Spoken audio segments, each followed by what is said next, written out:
حبايبي فيديو جديد يوم جديد، اللهم صل وبارك على سيدنا محمد. طبعا مبارك عليكم حبايبي. النهارده بقى الجمعه، طلعت كده نص كيلو لحمه كان عندي في الثلاجه، كنت جايباها من فتح الله، الاشتريات اللي كنت موريها لكم من زمان.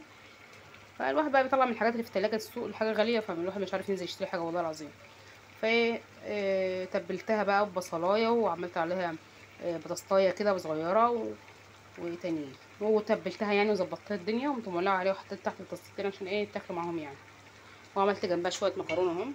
بصوا ما تتريقش على المكرونه بتاعي، المكرونه بصوا يكون مفيش طماطم، فانا كنت عند امي جبت بنات طماطمين ضربتهم في الخلاط وشوحتهم كده فصين توم وخلاص، والله العظيم حلوه بقى. بصوا اهي هتتاكل بقى جنبها وخلاص ورضا. اصل الطماطم ب25 و30 جنيه، يعني الواحد يعمل ايه مش عارف. ورحت عشان شفت برطمان صلصه، برطمان الصلصه ب18 جنيه وصغير يعني ما فيهوش فيه حاجه. فايه يعني انا اقضيها بقى كده، ربنا يعدي الايام دي على خير.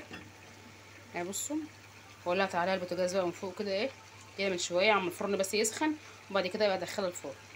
هي اصلا لحمه فتح الله بتسلق كتير، فزي ما انتم شايفين انا يا دوب حطيت شويه ميه صغيرين وهي بقى سلت بقى اللي عندها كله.